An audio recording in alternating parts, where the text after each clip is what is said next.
ভোটারকে নৃশংস খুনের অভিযোগ বিএলওর বিরুদ্ধে। বাদুড়িয়ায় যুবককে খুনের অভিযোগে গ্রেপ্তার 22 নম্বর বুথের বিএলও। এই আরও পরিচয়ে ফোন করে ডেকে নিয়ে গিয়ে খুন করা হয় বলে অভিযোগ। খুনের পর দেহ টুকরো টুকরো করে বিভিন্ন জায়গায় ফেলা হয়। 9 ফেব্রুয়ারি থেকে নিখোঁজ ছিলেন ওই নাসের আলী। আর ফোনে এই আরোর পরিচয় দিয়ে তার মায়ের এসআইআর সংক্রান্ত নথি চাওয়া হয় বলে অভিযোগ। বাদুড়িয়ায় খুনের ঘটনা, ইতিমধ্যেই খুনের অভিযোগে গ্রেপ্তার করা হয়েছে ওই বিএলওকে। আমাদের সঙ্গে সরাসরি বাদুড়িয়া থেকে রয়েছেন আমাদের প্রতিনিধি সঞ্জিত চক্রবর্তী। সঞ্জিত, ইতিমধ্যেই গ্রেপ্তার করা হয়েছে তাকে, কি অভিযোগ আর সামনে আসছে, কেন এই ঘটনা, পুলিশের তরফে তদন্ত কত দূরে গেল? দেখো, বসিরহাটে বাদুড়িয়ার যে পাপিলায় যে 22 নম্বর বুথে বিএলও রিজওয়ান হাসান মন্ডল এবং তার একজন সহকর্মী আর তার সাগর গাইনি, ইতিমধ্যে তাদেরকে 10 দিনের পুলিশ হেফাজতে নেওয়া হয়েছে।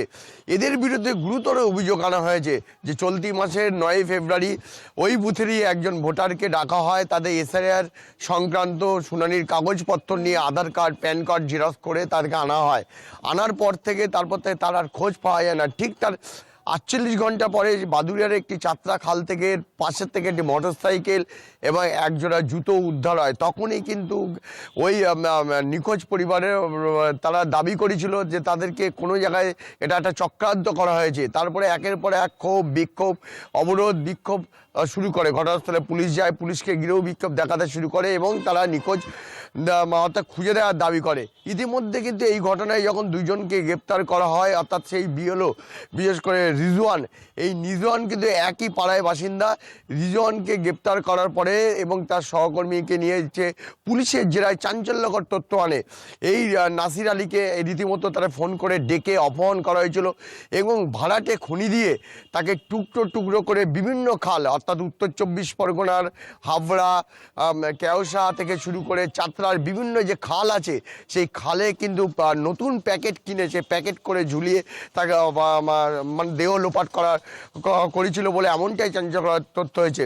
এখন টুকরো টুকরো দেহ বিভিন্ন জায়গায় অংশ, এই নিয়ে কিন্তু গতকালকে গভীর রাত্রে 2টো নাগাদ এই অভিযুক্ত বিএলও এবং তার সহকর্মীকে নিয়ে বিভিন্ন জায়গায় পুলিশ তাকে সামনে রেখে কিন্তু সেই দেহ অংশগুলো তোলা হয় বিশেষ উদ্ধারকারী দলকে এনে। ইতিমধ্যে পরিবারকে পুরো বিষয়টা জানানো হয়েছে। এখন প্রশ্ন হচ্ছে, ভোটার অধিকার দেওয়ার নাম করে, এসআইআরের যে ডাকার নাম করে কেন ওই নাসির আলীকে খুন করা হলো চক্রান্ত করে? কিন্তু এর মধ্যে একটা চাঞ্চল্যকর তথ্য হয়েছে, ওই বিএলও একই পাড়ায় থাকতো। বিএলও একজন পেশায় পার্শ্ব শিক্ষক। তার বাড়িতে ওই নাসিরের ছেলেকে পড়াশোনার জন্য সে বাড়িতে যেত। দীর্ঘদিন ধরে ওই পরিবারের সঙ্গে তার রিজওয়ানের কিন্তু একটা সম্পর্ক ছিল, অর্থাৎ নাসির রিজওয়ান কিন্তু একে অপরের কিন্তু বন্ধু বলে এমনটাই কিন্তু সূত্রের খবর। যার কারণে পরিবারের সঙ্গে কোনো একটা ঘটনার জেরেই কিন্তু তার ক্ষোভ, আক্রোশ তৈরি হয়। দীর্ঘদিনের প্রতিহিংসা তৈরি হওয়ার পরেই এই নাসিরকে কিন্তু হুমকি দিয়েছিল বলে এমনটা অভিযোগ করছেন পরিবারের লোকজন। এবং সেই হুমকির পরিপ্রেক্ষিতে এই নৃশংস হত্যা, যে হত্যা একেবারে যে টুকরো টুকরো দেহ অংশ বিভিন্ন খালে দেহ লোপাট করা, অর্থাৎ যাতে চিহ্নিত না করতে পারে, তার নাসিরকে তার পরিবারের লোক চিহ্নিত না করতে পারে, পুলিশকে বারবার বয়ান বদল করা। অর্থাৎ পুলিশ বারবার যখন রিজওয়ানকে জেরায় স্বীকার করে, কিন্তু রিজওয়ান কিন্তু বারবার বয়ান বদল করছিল, কখনো বিভিন্ন সময় বিভিন্ন কথা বলছিল।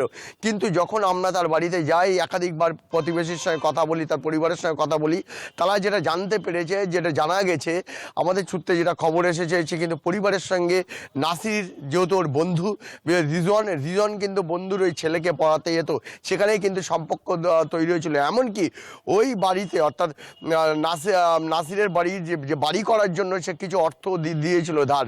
কিন্তু প্রশ্ন হচ্ছে, সেই অর্থ কিন্তু নাসিরের পরিবার শোধও করে দিয়েছিল। কিন্তু প্রশ্ন হচ্ছে, কেন নাসিরকে নৃশংসভাবে টুকরো টুকরো করে খুন করে দেহ লোপাট করার চেষ্টা করলো? তাহলে কিন্তু এর পিছনে অন্য কোনো কারণ রয়েছে। হয়তো সময়ের সঙ্গে সঙ্গে জানা যাবে এই নাসিরের সঙ্গে, বিশেষ করে ওই পরিবারের, অর্থাৎ রিজওয়ানের পরিবারের সঙ্গে কী সম্পর্ক ছিল। যে পড়ার সুবাদে কোনো একটা গণ্ডগোল হয়েছিল, না পরিবারের সঙ্গে অন্য কোনো তাদের সঙ্গে সম্পর্ক জড়িয়ে গিয়েছিল রিজওয়ান, অর্থাৎ তার পরিবারের কোনো সঙ্গে। এটাও কিন্তু তদন্তকারীদের মাথা ঘামাচ্ছে।